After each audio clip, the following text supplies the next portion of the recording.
শিক্ষক লাঞ্ছনার প্রতিবাদে রাজশাহী বিশ্ববিদ্যালয়ের ফটকে স্থানীয় বাসিন্দাদের বিক্ষোভ। বলছি বিস্তারিত। শিক্ষক লাঞ্ছনার প্রতিবাদে রাজশাহী বিশ্ববিদ্যালয়ের কাজলা ফটকে বিক্ষোভ করেছেন স্থানীয় বাসিন্দারা।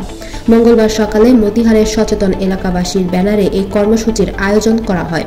এ সময় তারা বলেন, অভিযুক্ত সাবেক সমন্বয় সালাউদ্দিন আম্মারের বিরুদ্ধে ব্যবস্থা না নেওয়া হলে তাকে প্রতিহত করা হবে।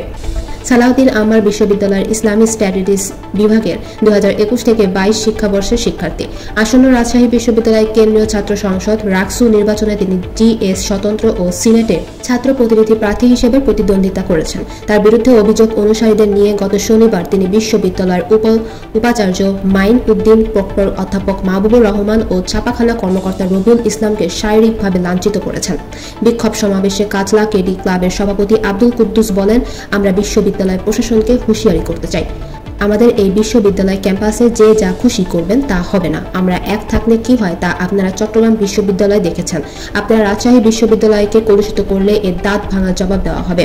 ক্লাবটির সাধারণ সম্পাদক তোফাজ্জল বাবু বলেন, শিক্ষক লাঞ্ছনার পর কয়দিন কেটে গেল, ছাত্র নামে যে সন্ত্রাসী জড়িত তার বিরুদ্ধে কোনো ব্যবস্থা নেওয়া হলো না। বিশ্ববিদ্যালয় প্রশাসন ব্যবস্থা না নিলে আমরা বিচার নিজের হাতেই তুলে নিতে পারবো।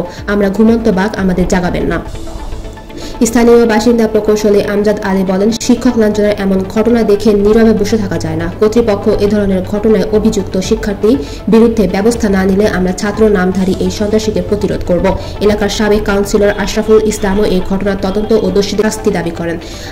আরেক সাবেক কাউন্সিলর আনসার আলী বলেন, এই শিক্ষার্থী একজন শিক্ষকের গায়ে হাত তুলেছেন। 5ই আগস্টের পর কোটি কোটি টাকা চাঁদা তুলেছে। আমরা তার দৃষ্টান্তমূলক শাস্তি দাবি করছি। সমাবেশে সভাপতিত্ব করেন বিশ্ববিদ্যালয়ের সাবেক কর্মচারী আলমগীর হোসেন, পরিচালনা করেন হায়দার আলী। এর আগে গতকাল বিকেলেও বিশ্ববিদ্যালয়ের প্রধান ফটকের সামনে একই কর্মসূচি পালিত হয়েছে।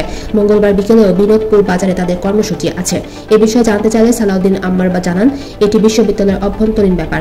এই ইস্যুতে স্থানীয় লোকজন কেন আসবে? এটা প্রশাসনের দৌলিয়াত্বের কারণেই হয়েছে। আপনারা দেখছেন CNW নিউজ টিভি।